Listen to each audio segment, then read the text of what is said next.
Hvala lepa, da smo se zbrali. Jaz bom pa zdaj zelo kratka, ker smo obljubili mladinski panel in to bo res mladinski panel, ker bomo tudi moderiranje in tudi mikrofon so mi pobrali mladi. Tako da predajam besedo kolegici Urši Zlobec, vodji mladinskega odbora in aktivistki za krepitev energetske pismenosti v društvu Enlight. Urša, izvoli. Hvala. En lep pozdrav in dobrodošli na panelu Pogledih mladih strokovnjakov na karierne priložnosti v energetiki.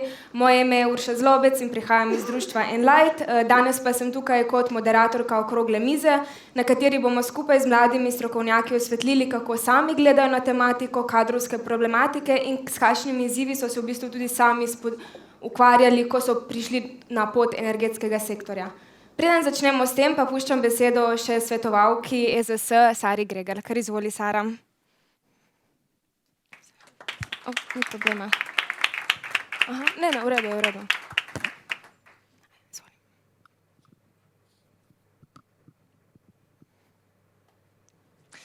Živjo. Jaz sem v svoji predstavitvi, kje so izzivi in kaj podjetja pričakujejo od mladih, na hitro povzela malce izključke naše ankete, katero smo na Energetski zbornici Slovenije pripravili v maju za naše člane. In preko te ankete bi pridobili vpogled v trenutno stanje in potrebe podjetij, saj so kadri ena izmed ključnih prioritet naše zbornice v letošnjem letu. In s to anketo to bomo tudi identificirali, kaj so ključni kadrovski problemi za privabljanje mladih, zaposlitev, zadrževanje in tudi kako se spopadati s primanjkljajem kadra in kaj so primeri dobre prakse naših članov zbornice. Na anketo je odgovorilo malce več kot polovica naših članov. Podjetja smo povprašali, kateri so po njihovem mnenju največji oziroma kaj po njihovem mnenju največja oziroma najpomembnejša težava v povezavi s kadri v njihovih podjetjih in več kot polovica jih je odgovorila, imeli so samo en odgovor, da si izberejo, to so samo zdaj pač rangirani tukaj, kako so se pol razvrstili. Pomanjkanje usposobljenih kandidatov na trgu dela za proste delovna mesta je absolutno bil zmagovalec, največji izziv. Na to si sledijo starajoča se delovna sila in generacijska vrzel. Težave pri pridobivanju mladih kadrov oziroma mladih talentov, dolg proces zaposlovanja in uvajanja novih kadrov, na to na 5. mestu nizka konkurenčnost zaposlitvenih pogojev, plača, ugodnosti in tako dalje in na to nasploh premalo kadra, da je v podjetjih. Podjetja pa zaznavajo težave pri zaposlovanju ključnih kadrov in to so inženirji energetike, elektrotehnike in strojništva, primanjkljaje v strokovnjakih s specifičnim znanjem, na to operativno osebje na terenu, elektromonterji, monterji strojne opreme, strojni inženirji in tudi operativni delavci v premogovništvu. Na to pomanjkanje razvijalcev in analitiki, trgovci za trgovanje z električno energijo in sledijo IT strokovnjaki in digitalna podpora. Tukaj so v mislih imeli programerje, strokovnjake za IT, kibernetsko varnost in pa razvoj pametnih omrežij. In kaj podjetja menijo, da mladi pričakujejo od delodajalca? Fleksibilnost in ravnovesje med delom in zasebnim življenjem, možnost hitrega učenja in napredovanja, mentorstvo ter podpora pri uvajanju v samo delovno okolje, konkurenčnost plače in ugodnosti in vključenost v inovativne in trajnostne projekte. Katere aktivnosti pa podjetja izvajajo za privabljanje mladega kadra? Štipendije in sodelovanje z izobraževalnimi ustanovami, mentorstvo in študentske prakse, karierni sejmi in zaposlitvene konference, sodelovanje na družbenih omrežjih in digitalnih platformah ter ugodnosti za zaposlene. Tukaj so v mislih imeli te interne ugodnosti, kot so fleksibilno delo od doma, nagrajevanja, možnosti dodatnih izobraževanj in tako naprej. In zaključne ugotovitve, kako privabiti mlade, povečanje zanimanja že v osnovnih in srednjih šolah. Tukaj mi je všeč, da se v bistvu navezujem na vse pripovedano, kot da bi si malce brali misli, oziroma vsi očitno vemo, kje težava je. Krepitev povezav med podjetji in fakultetami, štipendije, mentorstvo, prakse, razvoj kariernih poti. In kako obdržati mlade? Konkurenčni pogoj zaposlitve, fleksibilnost pri delu, možnost nadgrajevanja, napredovanja in osebnega razvoja. Več pozornosti treba nameniti prepoznavnosti energetskega sektorja, jasni viziji njegovega razvoja ter promociji energetskih poklicev kot poklicev prihodnosti. Na naši zbornici pa smo tudi letos naredili posodobitev publikacije Energije Slovenije in sveta, kjer celostno obravnavamo energetiko. Z njo si želimo odpreti socialni dialog, energetiko približati tako poznavalcem, kot tistim, katerim se šele pač soočajo s tem pač področjem, ali pa morda res, da strokovnjaki preverijo kakšen podatek, tako da je tudi brezplačno dostopna na naši spletni strani in si lahko pač poskenirate s to kodo. Bo pa tudi to obvezno čtivo na Ekonomski fakulteti v Ljubljani, na kar smo res zelo, zelo ponosni. Mladi so gonilna sila prihodnosti našega energetskega sektorja in samo osebno menim, da bo potrebno prepletati mlade talente in tudi izkušene talente, kot smo pač prej slišali, izobraževalne ustanove ter podjetja. Ekola, to je bilo na hitro z moje strani, več pa 30. septembra na dogodku naše zbornice EZS, Energetika, zaposlitev in stroka. Hvala. Kar odložiš. Super, Sara, najlepša hvala. Torej, če ste na EZS v bistvu raziskovali kadrovsko problematiko iz strani podjetij, pa je nas pri društvu Enlight v bistvu zanimalo, kaj si pa mladi mislijo o tem. Torej, naredili smo kratko raziskavo, v kateri je sodelovalo več kot 200 mladih iz Slovenije. Spolno smo imeli dokaj uravnotežen vzorec, večina mladih je bila starih med 18 in 24 let, torej prihodnji diplomanti, največ seveda iz tehniško-inženirskih smeri, imeli pa smo tudi družboslovne, humanistične in naravoslovne smeri. Mlade nismo spraševali zgolj o želji o zaposlitvi v energetiki, temveč tudi o pripravljenosti za sodelovanje na različnih štipendijah, projektih, mentorstvih in pripravništvih. Kar 63% mladih je na to odgovorilo oziroma izrazilo zanimanje za kariero v energetiki.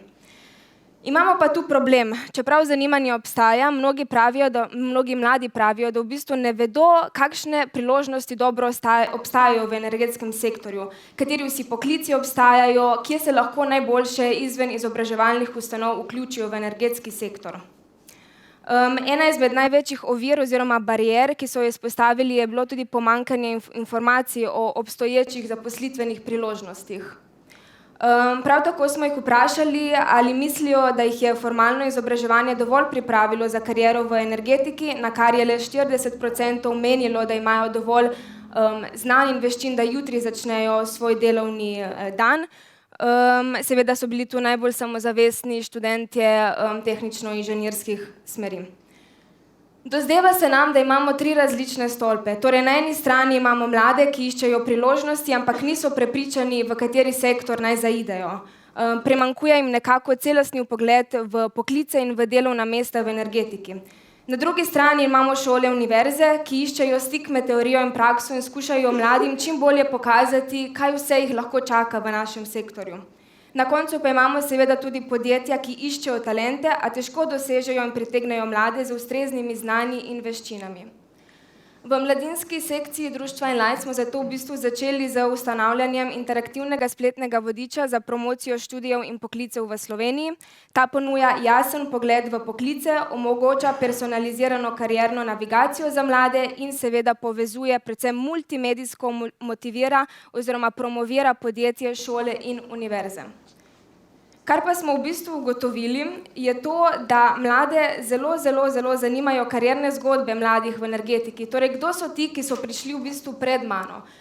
In zato so glavne zvezde našega vodiča karierne zgodbe mladih strokovnjakov, ki mlade najbolje pritegnejo v vpogled avtentičnih poklicev v energetiki. Takšni poklici, ki ponujajo celostno sliko od izobraževalne poti do konkretnega delovnega mesta. Zato v bistvu na tej točki vabim na oder tudi moje sogovorce, lahko kar ostanete, Eva Bahčič iz Gen Energije, Jan Malec iz Inštituta Jožefa Štefan in Lucija Župec-Silinger iz NEK-a. Kar izvolite. Hvala.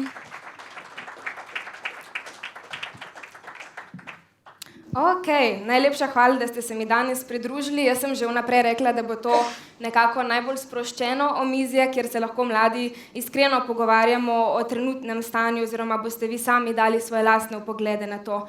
Ampak dajmo začeti na začetku. Torej, od vsakega od vas bi rada slišala, kakšni so bili vaši karierni začetki, kakšni so bili tudi morebitni izzivi v vaših kariernih začetkih in kje mogoče mislite, da so težave mladih za vstop v energetski sektor. Pa lahko kar z Evo začnemo. Mogoče vsem skupaj najprej en lep dober dan. Jaz bi mogoče začela kar takole. Jaz na začetku nisem razmišljala o energetiki nasploh. Vedela sem, da me zanimajo naravoslovne smeri, ampak sem se iskreno bolj nagibala v smeri biologije in pa kemije.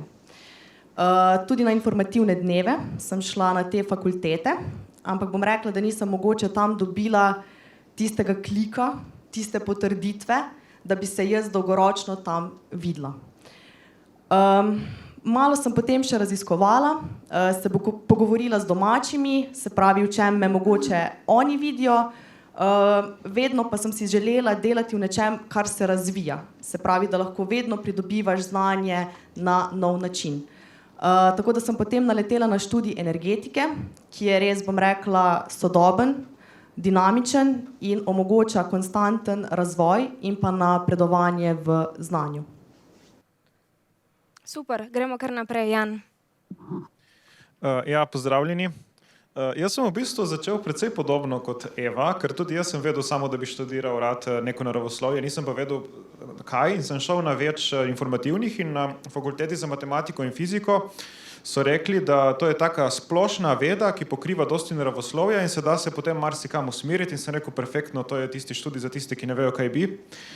In potem v bistvu se z energetiko nisem direktno srečal do dosti kasneje, ker sem po zadnje leta študija in še po študiju delal v enem privatnem podjetju Kozilab, kjer sem se imel tudi zelo v redu, pač kot programer kontrolnih sistemov, ampak sem takrat še študiral in sem na enih vajah za raziskovalnem reaktorju me je tako zamikal raziskovalni reaktor, pa ne zaradi energetike ali pa zaradi tega, ker je jedrska energija zelena in tako naprej, ampak čisto tako tehnično, zato ker so mi jedrski reaktorji cool in rad vidim fisijo, da me je potem to tako zamikalo, da sem v bistvu zamenjal kariero in začel raziskovati reaktorje in se potem tekom službe srečal tudi z energetiko. Super, hvala. Kar Lucija naprej. En lep pozdrav. Jaz sem pa začela v bistvu takole, da moj razvoj in moja kariera je v bistvu nekako sestavljena iz priložnosti, ki so se mi v življenju ponudile, ki so mi bile dane. In to se je v bistvu začelo že v osnovni šoli. Jaz sem hodila v Koprivnico, pa nisem edina tule. To je majhna šola. In v bistvu 9 nas je bilo v razredu in nismo bili vsi taki, da bi se želeli po nekih tekmovanjih pa ekstra učiti. Kar pomeni, da sem v bistvu pristala na koncu na vseh možnih področjih. In pol, tako ko si rekel, najbolj varna odločitev za srednjo šolo je bila gimnazija, ker tam pokrivamo vse. No, potem v srednji šoli sem pa v bistvu šele v enem 3. letniku sem ugotovila, da imam en problem. In sicer, mene je takrat, menda, zelo zanimala kemija. Hodila sem na vse dodatne, v bistvu na koncu smo ugotovili, da je to zaradi tega, ker smo imeli eno fajn profesorico, pa ker so učbeniki barvni, so zanimivi in naravoslovje te zanima. Na neki točki pa sem ugotovila, da same laboratorijske vaje, to je bil v bistvu edini tak minimalen stik z neko resnično kemijo, ki bi jo počela pol v življenju iz tega, da to mi pa ni bilo nikoli zanimivo. In na tisti točki sem se vprašala, v bistvu v enem tam 3., 4. letniku, ko se odločaš kam naprej, kaj me je v bistvu od malega v življenju zanimalo. In pa prideš v bistvu, ko smo prej omenjali, da je treba, ali pa da je zanimivo, če navdušiš otroke. V bistvu se vprašaš, kaj te je zanimalo kot takrat, ko si bil otrok. In to so bile v bistvu pri meni Lego kocke pa traktor. In zdaj kaj s tem? Malo sem razmišljala o arhitekturi, pa sem ugotovila, da v bistvu tistih risarskih sposobnosti nisem imela takih, da bi prišla čez na sprejemcih. Tako da v bistvu pol so mi ostale nekak elektrotehnika, postrojništvo. In spet, ko bom rekla, greš na informativce, dobiš neko začetno sliko. V bistvu res še takrat pojma nimaš, kaj to pomeni za tvoj poklic. Zbereš, kaj se ti v tistem momentu zdi nekak najbolj domače ali pa najbolj zanimivo. No in tako sem končala na elektrotehniki. Pa v bistvu, evo, iz mojega lokalnega okolja je prišla možnost v bistvu štipendije v nuklearni. In tako se je v bistvu začrtala moja pot. Moja pot, za katero sem vesela, da sem trenutno tukaj sem. Ampak se pravim, priložnosti in te vmesne točke so bile tiste, ki so me nekako usmerjale. Točno tako, hvala. Mogoče bi me vseeno zanimalo, kje pa nekako iz vašega stališča mislite, da so težave mladih za vstop v energetski sektor? A je mogoče res premalo informacij o tem ali preprosto, ko gledamo vaše karierne poti, se mora na neki točki preprosto vsak sam odločiti in je nek splet okoliščin, ki te lahko pripelje do tega sektorja? Kar po želji. Vidim, da sogovornika nekako gledata mene. Bom mogoče rekla takole, definitivno priložnosti se ti morajo poklopiti, bi definitivno to izpostavila. Je pa tudi mogoče problem ta, da pojem energetika, to je zelo širok pojem. Ne obstaja samo, bom rekla, jedrska sfera, obstajajo tudi druge tehnologije, ki se razvijajo. In mogoče kot mlad človek res ne dobiš, bom rekla, pogleda v smislu praktičnih izkušenj na fieldu. In potem je včasih se zgodi to, da se tvoja neka pričakovanja ne ujemajo z realnostjo. Tako da jaz osebno bi predvsem izpostavila to, da je potrebno že od malega biti radoveden, si mogoče upati probati stvari in čim več preizkusiti v praksi. Da mogoče pol res vidiš, kam te priložnosti in trenutki zanesejo. No? Tako. Super. Replika? Kjer je od vaju? Lahko pa gremo na naslednje vprašanje. V bistvu mladi po eni strani trdijo, da jih energetika zanima. Naprimer v raziskavi društva Enlight je kar 63% reklo, da jih zanima dogajanje v energetskem sektorju, pa čeprav je to res zelo broad term.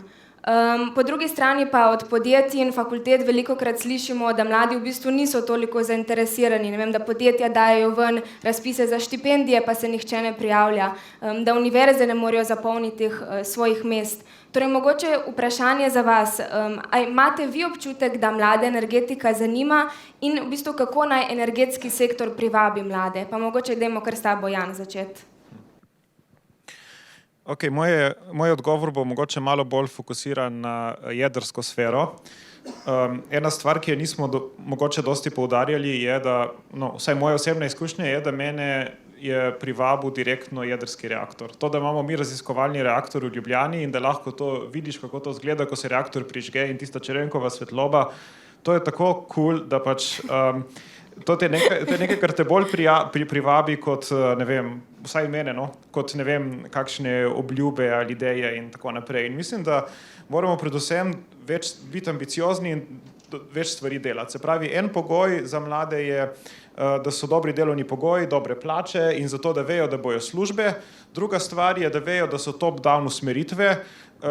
Večina ljudi je precej inteligentni in vidijo, kam nekako družba gre. Zato tudi nekako po letu 2000 smo imeli v jedrski sferi upad, po celem svetu nekako aktivnosti novih diplomantov in tako naprej. In v Sloveniji se zgleda, kot da se mladi odzivajo na vsako spremembo. Recimo, ko je bila sprejeta energetska dovolilnica za JEK2, še v prejšnji vladi, se je pač na univerzah in takoj čutil odziv, da pač ljudje to začutijo, kdaj obstaja neka smeritev in kdaj se nekam gre. Potem pa se je vse nekako pomirilo. Ne? In pač ne glede na to, kaj mi rečemo, se mi zdi, da ljudje dobro čutijo realno stanje in kam cela družba gre, kaj se podpira, kaj vlada poudarja, kaj dejansko podpira in kaj samo govori, da podpira. No? Se mi zdi, da je to, zakaj se mladi odločajo, zelo, zelo dober pokazatelj za to, kje dejansko smo. Odlično.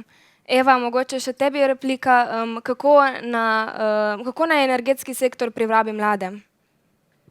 Bom se v bistvu kar pridružila mnenju kolega Jana. Mislim, da je stvari že zelo lepo izpostavil. Meni je bila zelo všeč v bistvu ideja, ki se je že prej omenjala v panelih, da gremo v tem, se pravi, že od malih nog, gremo v vrtce, gremo v šole, vzpostavljati centre interaktivne, da jih privabimo. Potem pa definitivno jaz bi izpostavila mogoče možnosti maksimalnih štipendij, kakovostnih pripravništev, podpora, se pravi delovnih mentorjev iz podjetij, naloge, diplomske, magistrske naloge, ki temeljijo na realnih mogoče problemih in za katere se lahko neki podatki zagotovijo, da se pravi dijaki, študenti že dovolj zgodaj srečajo, bom rekla, s ta pravim fieldom. Lucija. Jaz bi rekla, da v sami energetiki ni problem najti zanimivih stvari. Težko pa je najti način, kako te zanimivosti dejansko ljudem prikazati. Ne? Ker prav peljati vsakega recimo po elektrarni ne moreš. Zdaj v ELS ali pa po celem distribucijskem omrežju tudi ne gre. Ne? Iz takih interaktivnih zadev pa tako so zanimive, ampak tako kot si rekla, ne? Da začutiš, da je nekaj res za tebe. Jaz bi rekla, mogoče res čim več teh nekih, ali je to študentsko delo, ali je to že v bistvu dijaško delo. Vse vidimo, vse otroke, dijake, potem študente, vsi smo si želeli v tistem času čez poletje iti delati. In ko ti prideš potem v podjetje, pa ti določene stvari pokažejo, jaz sem pozabila, kaj bilo recimo meni v nuklearni elektrarni. Dve stvari so, ki jih nam nikoli pozabila. Ne? In to so prvi 3 obhodi po elektrarni, ko vidiš te gromozanske stvari, ne, ki si jih v življenju nisi mogel predstavljati, da je to tako veliko vse skupaj. In pa druga stvar se mi je zgodila pa v bistvu v letošnjem letu, ko sem šla, v bistvu zraven so me peljali samo gledati v bistvu test dizel generatorja. Ko to v 10 sekundah zalaufa na polne obrate, ko to tako zaropoče, da misliš, da te bo itak na luno vrgel, ne? To so stvari, tako kot si rekel, ko vidiš Čerenkovo svetlobo, ne? To so stvari, ki te res potegnejo.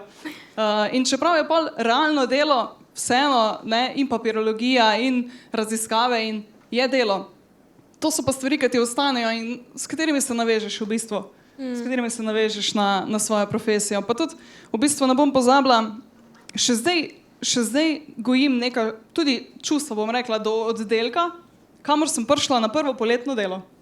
To so ljudje, ki jih v bistvu prvi so nekako spoznaš v tem profesionalnem svetu in sploh, če so to ljudje, ki imajo interes, da ti vsaj malo nekako pokažejo, približajo. Ne? Takih stvari ne pozabiš. In v bistvu tudi kasneje pol z veseljem z njimi naprej sodeluješ in pa smo v bistvu tudi pri tem. Širša kot je mreža, več kot je nekih priložnosti, lažje bo potem in sodelovati in iskati v bistvu svoj talent. Ker tudi vsak zase se v resnici nekje na poti vidiš, v čem si res dober, pa kaj ti gre. Težko je to, kar se odločiti v neki srednji šoli. Zelo lepo. Mislim, da če bi se lahko kar iz tega še navezala na moje naslednje vprašanje, kaj pa bi mogoče dala? Mislim, videla sem, da v zadnjih vrstah imamo tudi danes nekaj mladih med nami, hvala Bogu, ne?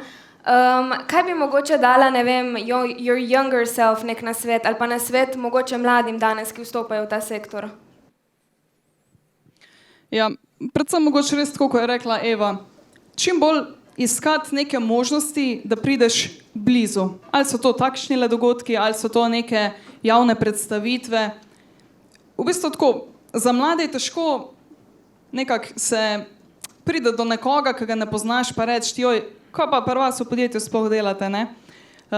Zato v bistvu take predstavitve so res možnosti, da se vsaj, mislim, potruditi se je treba, no, tako bom rekla, potruditi se je treba, malo je treba jeti iz cone obdobja, da v bistvu prideš do informacij, pa do tistih pristnega stika in z ljudmi in s stvarmi, kaj se v določenem podjetju počne.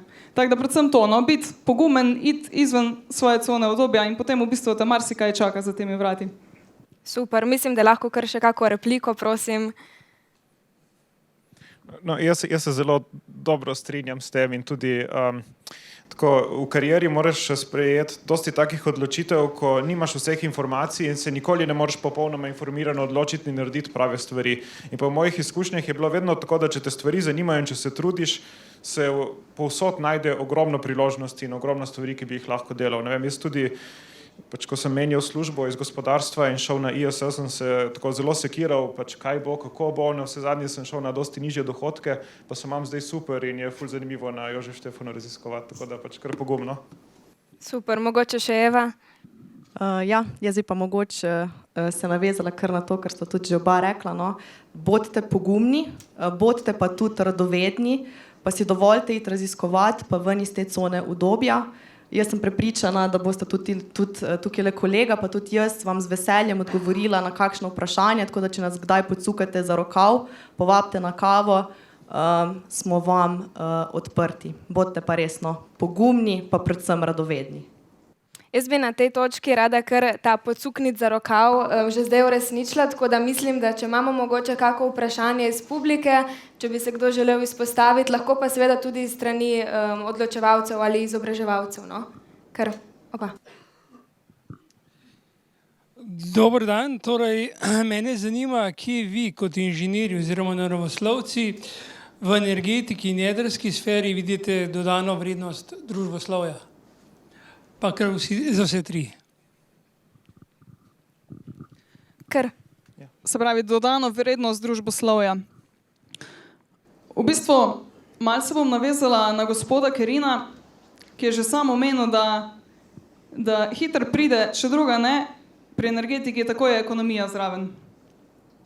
In če želiš razumeti neko širšo sliko, tudi če se kot naravoslovec po duši še tako probaš ugibati tega področja, kmalu vidiš, da ostaneš okolupljen, da ne gre, da je treba širšo sliko pogledati. Hkrati pa tudi to je bila nekak debata tamle zunaj in še prej, ko smo omenili vrednote. Včasih smo res, oziroma se je res veliko teh vrednot prineslo od doma in je lahko bila, da rečem, služba res samo profesionalno usmerjeno delo. No, tudi včasih je bilo več seveda fizičnega dela v smislu, ampak danes, sploh ko imamo še težavo s tem, da nas telefoni, da rečem, vsakega bolj usmerjajo v svojo smer, je vedno bolj so pomembne tudi te, da rečem, in soft skilli in sociologija in da se dejansko nekako povezava med ljudmi. Ker ni več dovolj, da si ti ekspert nekako na svojem področju. Res je treba sodelovati. In če tega ni, v bistvu tak, kdor se ne zaveda, da vse to pride zraven v bistvu za neko sobivanje in dobro delo, je zelo ukalupljen in v bistvu težko sodeluje, težko napreduje. Ne? Tako da ja, v bistvu je pomembno in čeprav se naravoslovci radi tega otepamo, je v bistvu, bi si tudi sama recimo na svoji karierni poti želela dosti še nekih ali delavnic, ali določenih stvari na to temo, da se lahko razvijem v taki smeri. Definitivno interdisciplinarno povezovanje. Se strinjam. Jan, si hotel še repliko? Ja, jaz močno pogrešam pozitivno vlogo družboslovcev v energetiki, zato ker opažam ene vzorce, ki niso logični, ki niso tehnični problemi, ampak so družboslovni problemi. To, da smo mi lahko v 70-ih zgradili jedrsko elektrarno za 5-krat manj kot danes in v 6 letih danes pa to v celi Evropski uniji nekako ne gre, to ni normalno. Tudi način, kako ljudje gledajo na različne stvari, recimo, ne vem, če nekdo montira sončne panele in pade iz strehe in se pri tem poškoduje, noben ne bo vedel za to, če se podobna nesreča zgodi, da se nekdo malo obseva v nuklearki, je skoraj da konec industrije. Potem tudi ta družbena perspektiva glede, ne vem, recimo, dosti ljudi vidi distribuirane vire energije, kot so sončne panele, kot demokratizacijo, jedrsko elektrarno recimo, ali pa neko drugo veliko enoto, pa kot neko zbiranje moči na avtoritarno, nedemokratično. Po drugi strani, pa če pogledamo prevoz, bi vsi radi rekli, da moramo iti na javni prevoz in na vlak, ne smemo se pa demokratizirati in iti v svoj avto. In tukaj je polno enih takih protislovij in nesmislev, ki nam onemogočajo, da bi naredili zares en preskok v družbi in en zeleni prehod.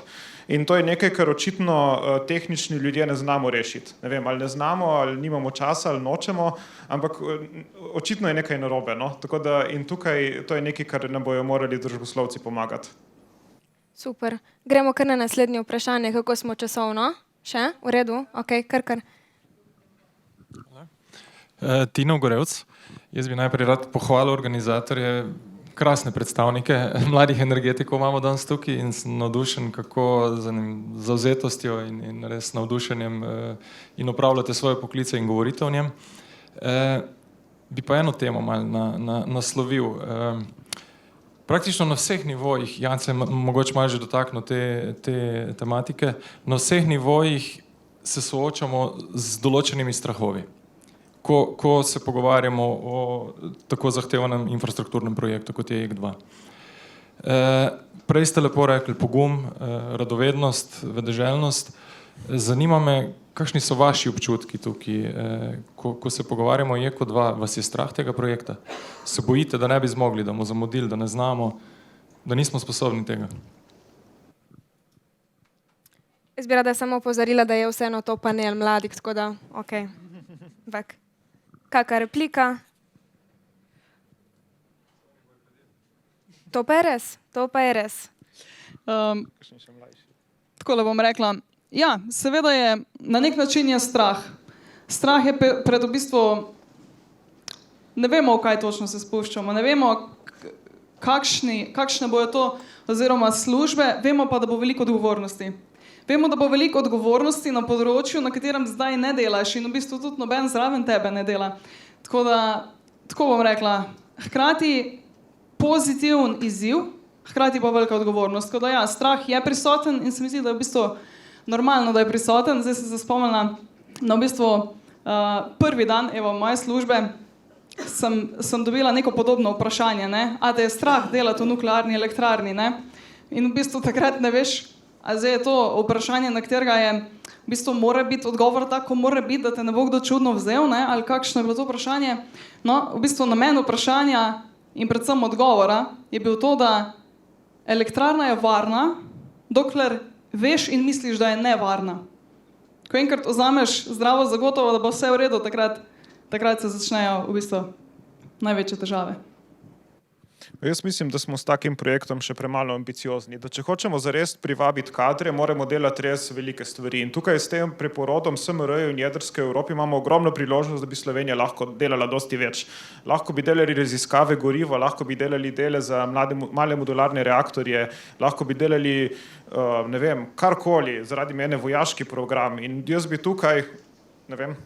bi tukaj pač res poudaril, da je to ena velika priložnost in da bi lahko imeli velike ambicije in delali več in postali nek tak center, ki res privablja ljudi. No, in to, da nekdo dela na enem takem programu, kjer se, ne vem, dela gorivo še za druge države, na recikliranju goriva in pač razvijali take rešitve, to je po moje edina pot naprej. No, da se ne bati vsake stvari, ampak res pograbiti priložnosti tam, kjer so.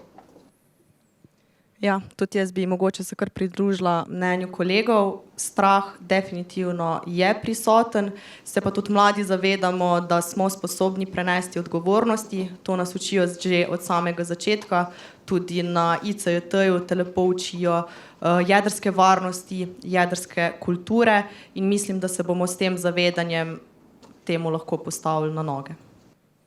Super povedano.